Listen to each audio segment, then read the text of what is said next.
बिस्मिल्लाहिर्रहमानिर्रहीम। अस्सलाम वालेकुम। मैं हूं आपका मेज़बान आकिल हुसैन। नाज़रीन, जीएचक्यू और पेंटागन बाई बाई, ये माजरा क्या है? और army chief general Asim Munir के दौरे अमेरिका के दौरान कैसे आसिम मुनीर ने अमेरिकन थिंक टैंक की जो सबसे बड़ी ख्वाहिश थी, उन्होंने कैसे पूरी की है? और अचानक चीन की बेचैनी में इजाफा क्यों हुआ है? और दूसरी जानिब रूस और ईरान भी मायूस क्यों हुए हैं? और उसके अलावा नाज़रीन, क्या पाकिस्तान ने अमेरिका को चीन, ईरान और रूस से दूर रहने, उनके ब्लॉक से दूर रहने की क्या पाकिस्तान ने यकीन दहानी करवाई है? और पाकिस्तान की सिविलियन जो हुकूमतें होती हैं, उनका क्या किरदार होता है और फिर उस पर जीएचक्यू कैसे असरअंदाज होता है? आज के इस प्रोग्राम में इसकी भी मुकम्मल तफसीलात आप तक पहुँचाने की पूरी कोशिश करेंगे। अगर आप लोगों ने अभी तक हमारे चैनल को सब्सक्राइब नहीं किया है, तो हमारे चैनल को ज़रूर सब्सक्राइब करें और बेल आइकन क्लिक करना ना भूलिए, ताकि इस तरह के अपडेट्स जो हम आप तक पहुंचाना चाहते हैं, वो बर वक्त आप तक पहुंच सकें। अगर आप लोग हमारे वीडियो को लाइक और शेयर करते हैं, तो उससे यकीनन हमारी हौसला अफजाई हो जाती है और हम मज़ीद रिसर्च करके अच्छे प्रोग्राम्स आप तक पहुँचाने की पूरी कोशिश करते हैं। हाँ, हमारे फेसबुक पेज को भी आप लोगों ने लाइक और फॉलो करना ना भूलिए।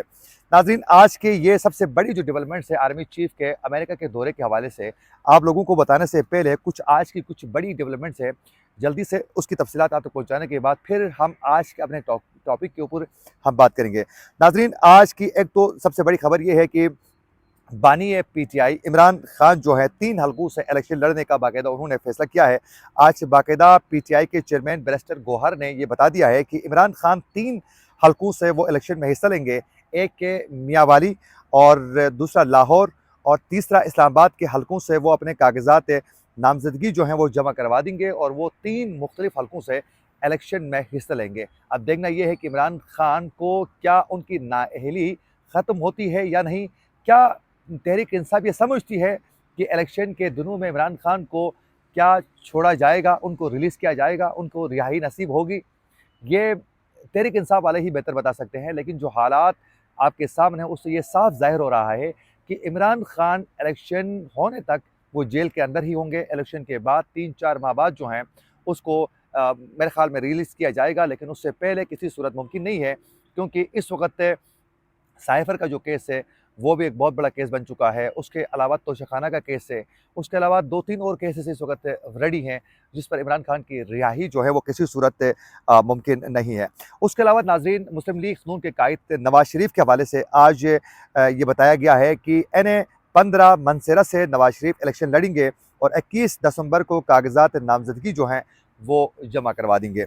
उसके अलावा नाज़रीन, ऑडियो लीक्स का जो मामला था, उस पर आज बाकायदा वज़ीर-ए-आज़म ऑफ़िस की एक रिपोर्ट जो है, वो इस्लामाबाद हाई कोर्ट में जमा करवाई गई है और अटॉर्नी जनरल मंसूर उस्मान ने अदालत को आज बाकायदा आगाह किया है कि वज़ीर-ए-आज़म हाउस की पोजीशन के हवाले से उन्होंने बताया कि आईएसआई, एफआईए और आईबी समेत किसी को भी ऑडियो टेप करने की यानी रिकॉर्ड करने की कोई भी इजाज़त नहीं है। अगर कोई भी हुकूमती एजेंसी रिकॉर्डिंग कर लेती है, तो वो गैर कानूनी तस्वुर की जाएगी और वो गैर कानूनी तरीका है। अब ये समझ में नहीं आता है कि ऑडियो जो लीक्स हो चुकी हैं या ऑडियो की रिकॉर्डिंग जो होती है, वो यकीनन कोई न कोई इदारा तो ही कर रहा है, जिसके बाद उसको पब्लिक किया जाता है। अब गैर कानूनी है, तो फिर करने वालों के खिलाफ क्या इक़दामात होंगे? इस हवाले से बताने से वो कासिर रहे हैं।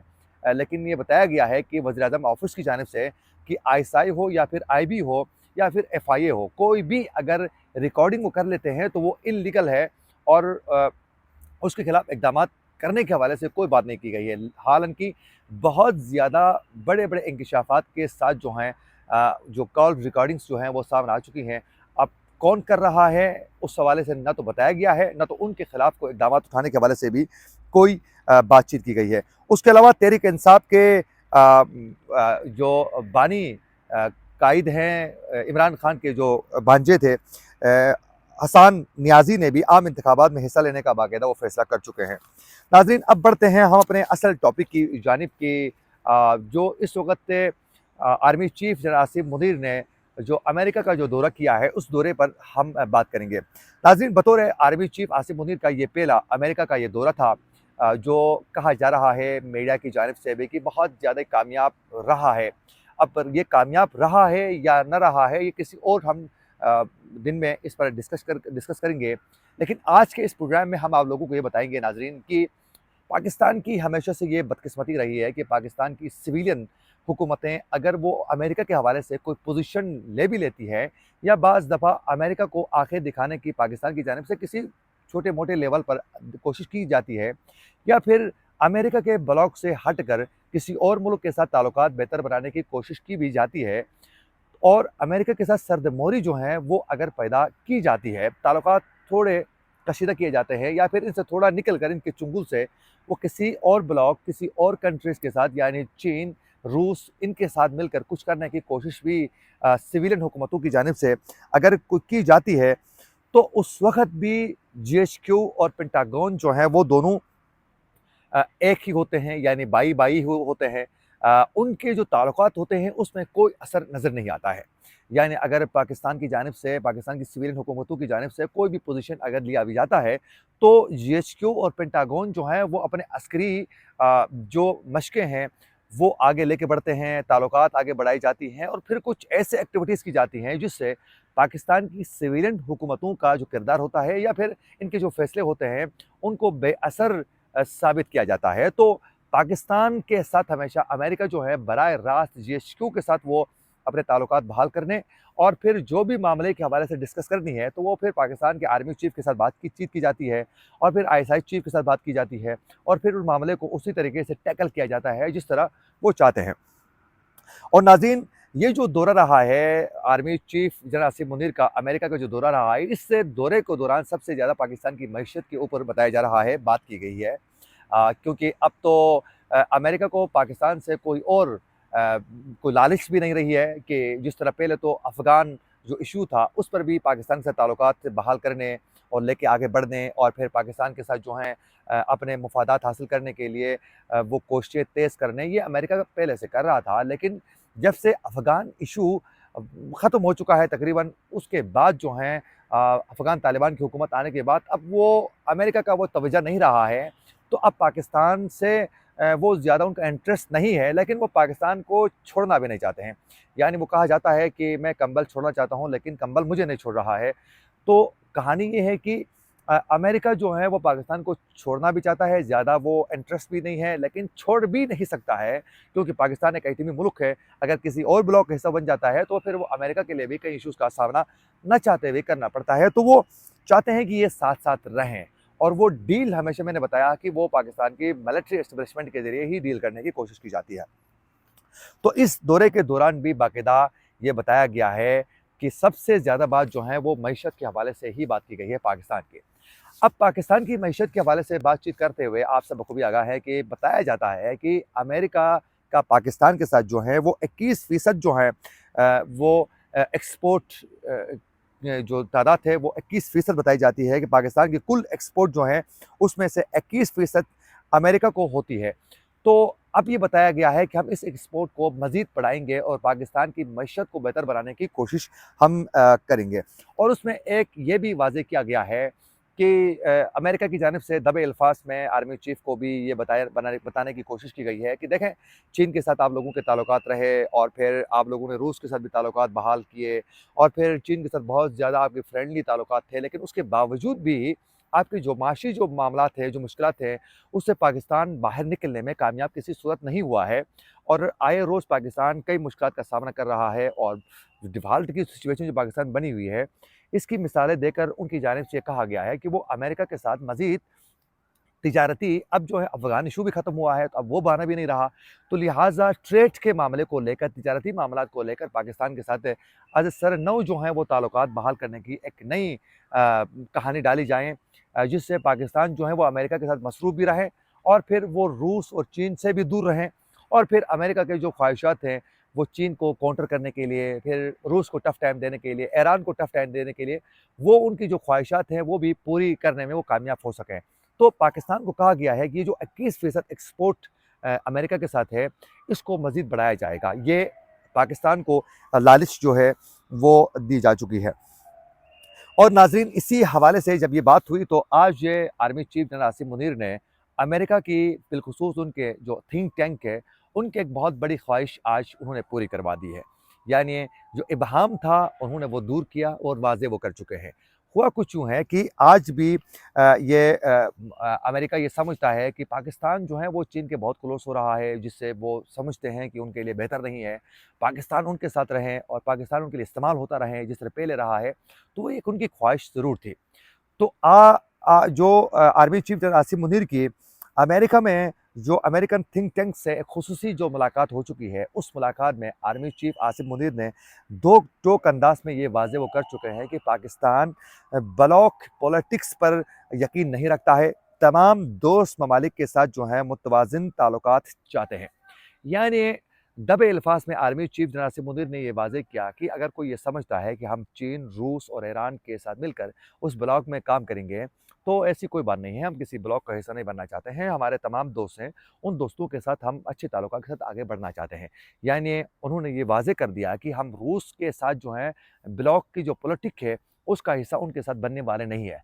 क्योंकि रूस, चीन और फिर ईरान मिलकर चाहते हैं कि वो अपनी करेंसी में बाकायदा ट्रेड करें और फिर जो डॉलर है उसको टफ टाइम देने में वो कामयाब हो सकेंगे। तो ये आज आर्मी चीफ ने ये वाज़ेह कर दिया कि भाई देखें, हम ये ब्लॉक वाली जो पॉलिटिक है उससे हमारा कोई ताल्लुक नहीं है और हम ये ब्लॉक वाली जो पॉलिटिक है इसका हिस्सा नहीं बनना चाहते हैं। हालाँकि अगर देखा जाए तो इस वक़्त अमेरिका पाकिस्तान से एक मामले पर खुश भी नहीं है। वो मामला है पाकिस्तान से इल्लीगल जो लोग पाकिस्तान में रहने वाले थे, जो लोग थे, जिसमें बिलख़ुसूस सबसे ज़्यादा बड़ी तादाद में अफ़गानी थे जो पाकिस्तान में मौजूद थे। उसके अलावा कई 2000 से ज़ायद अमेरिकन्स जो पाकिस्तान में इल्लीगल तरीके से रह रहे थे। तो जो गैर कानूनी तौर पर मुक़ीम जो अफ़गानी थे, उनको पाकिस्तान से निकालने का जो अचानक सिलसिला शुरू हुआ पाकिस्तानी हुकाम की जानिब से, वो अमेरिका को बहुत ज़्यादा नापसंद था। वो उस चीज़ को लेकर, इस मामले को लेकर वो खुश नहीं थे। बिलख़ुसूस अमेरिका की जानिब से ये वाज़ेह किया जा चुका था कि एक तो आप लोगों का अचानक यूँ इल्लीगल शो करके लोगों को निकालना ये बेहतर नहीं है। दूसरी जानिब ये भी वाज़ेह किया जा चुका था कि बिलख़ुसूस वो लोग जो प्रो अमेरिकन्स रहे हैं, जो अमेरिकन्स हामी रहे हैं, उनको जो निकाला जा रहा है पाकिस्तान से, इस हवाले से वो बिल्कुल खुश नहीं थे और वो ये समझते हैं, अमेरिका ये समझता है कि जिस तरीके से पाकिस्तान से लोगों को निकाला जा रहा है, बिलख़ुसूस जो प्रो अमेरिकन्स हैं, जो अमेरिकन्स हामी हैं, जो अफ़गानिस्तान में अफ़गान तालिबान की हुकूमत बनने के बाद वहाँ से वो भागकर पाकिस्तान आए थे और वो पनाह लेकर यहाँ बैठे हुए थे। उनके खिलाफ एक्शन लेने में पहले भी अमेरिका की जानिब से बाकायदा रद्द आया था। अब भी उनकी जानिब से बताया जा रहा है कि भाई उनके ऊपर सख्ती नहीं होनी चाहिए। क्योंकि वो दुनिया को ये तासुर देना चाहते हैं कि अमेरिका जो है अपने दोस्तों के साथ हमेशा वो साथ खड़ा है, दोस्तों को वो तनहा नहीं रखना चाहता है। और नाज़रीन, साथ-साथ अमेरिका जो है वो एक और मामला भी है, ये तो अमेरिका का ये शिकवा है, गिला है और वो ये उनके तहफ़्फ़ुज़ात हैं। लेकिन दूसरी जानिब पे पाकिस्तान के भी कुछ तहफ़्फ़ुज़ात हैं अमेरिका को लेकर और पाकिस्तान ये समझता है कि इस वक़्त अमेरिका जो है वो इंडिया के साथ भी अमेरिका के ताल्लुकात बहुत ज़्यादा क्लोज़ हैं। तो पाकिस्तान ये समझता है, ये अमेरिका को समझाने की कोशिश कर रहा है, बताने की कोशिश की जा रही है कि देखें भाई, आप इंडिया के साथ भी बहुत ज़्यादा क्लोज़ हैं, हमारे साथ भी क्लोज़ होने की कोशिश कर रहे हैं। तो एक ही कटोरी में, एक ही उस टोकरी में तमाम अंडे रखने वाला सिलसिला नहीं हो सकता है। आप जो हैं इन मामलात पर हमारा साथ दे दें, हमारे साथ कोऑपरेट करें ताकि हम चीज़ों को आगे लेके बढ़ सकें। यानी अमेरिका जो है वो इंडिया के साथ अमेरिका के जो ताल्लुकात हैं, उस पर पाकिस्तान खुश नहीं है। पाकिस्तान चाहता है कि अमेरिका इंडिया को थोड़ा साइड में रखकर पाकिस्तान के साथ ज़्यादा क्लोज़ हो जाएँ और अच्छे ताल्लुकात बनाने की कोशिश करें, ताकि हम मज़ीद फ्रेंडली तरीके से आगे बढ़ सकें। और पाकिस्तान अब ये बताने की कोशिश कर रहा है कि देखें, हम पहले अफ़गान मामले पर भी जो दहशतगर्दी का जो मामला था, उस पर भी हम साथ दे रहे थे और फिर अभी भी साथ देने की कोशिश कर रहे हैं। हम उस ब्लॉक का हिस्सा भी नहीं बनना चाहते हैं, लेकिन उसके बावजूद भी हमें आप स्पेस नहीं दे रहे हैं। तो अमेरिका ये भी जानता है कि भाई इंडिया एक बहुत बड़ी मईशत है और अमेरिका को इंडिया छोड़ने में भी कोई मेरे ख़्याल में ना तो जल्दी है, ना तो मुमकिन है वो छोड़ना चाहेगा, क्योंकि बहुत बड़ी मईशत है, उसको छोड़ना किसी सूरत उनके लिए बेहतर नहीं है। दूसरी जानिब पे इस वक़्त पाकिस्तान के लिए जो सबसे ज़्यादा परेशान कुन जो हैं, वो टीटीपी के पाकिस्तान के अंदर जो हैं वो कार्रवाइयाँ हैं।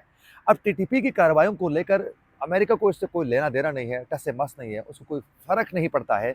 दहशतगर्दी के नाम पर, दहशतगर्दों के खिलाफ कार्रवाइयों के नाम पर अफ़गान तालिबानों के खिलाफ एक्शन्स पाकिस्तान से करवाए गए। लेकिन अब टीटीपी के पाकिस्तान के ऊपर जो हमले हो रहे हैं, उस पर अमेरिका को कोई सरोकार नहीं है। तो एक और मामला भी है कि टीटीपी के खिलाफ जो है काबुल भी सुनने के लिए तैयार नहीं है पाकिस्तान का मौक़िफ़, वो भी कोऑपरेट करने के लिए तैयार नहीं है। इसीलिए तो अचानक ये अफ़गान महाजरीन को पाकिस्तान से निकालने का सिलसिला आगे बढ़ गया, क्योंकि टीटीपी के ऊपर एक्शन लेने पर खुद काबुल भी कोऑपरेट पाकिस्तान के साथ नहीं कर रहा है। तो पाकिस्तान ये कहना चाहता है कि भाई देखें टीटीपी के हमारे ऊपर हमले हो रहे हैं, तो अमेरिका इस पर भी इंटरेस्ट शो करें, लेकिन वो उस तरीके से इंटरेस्ट शो करने में कामयाब नज़र नहीं आता है। उसके अलावा एक और बड़ा इशू ये है कि ये अमेरिका का जो आर्मी चीफ का जो दौरा था, इस दौरे को लेकर चीन भी बहुत ज़्यादा इस वक़्त परेशान है। वो ये समझता है कि पाकिस्तान अमेरिका के बहुत करीब चला गया तो फिर उनके लिए कई इश्यूज़ का सामना करना पड़ सकता है। क्योंकि पाकिस्तान में सी-पैक जैसा बहुत बड़ा मंसूबा है, जिस पर ऑलरेडी काम जो है वो इल्तवा का शिकार है।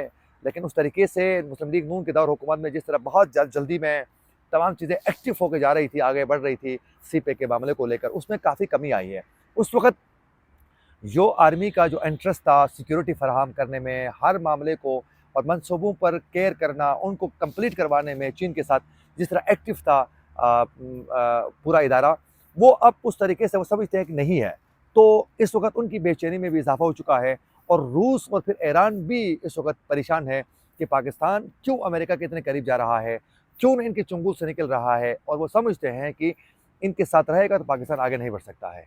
तो इसमें कोई दो राय नहीं है कि जब तक पाकिस्तान अमेरिका के चंगुल में रहेगा, पाकिस्तान आगे नहीं बढ़ सकता है। पाकिस्तान को अपने फैसले खुद करने होंगे और कुछ सख्त फैसले करने होंगे, तब जाके पाकिस्तान वो एक मजबूत और खुददार कौम के तौर पर, एक बाअसर मुल्क के तौर पर दुनिया के नक्शे में दोबारा अपनी स्पेस बना सकता है। इसी के साथ अपने मेज़बान आकिल हुसैन को दीजिए इजाज़त। अल्लाह निगहबान।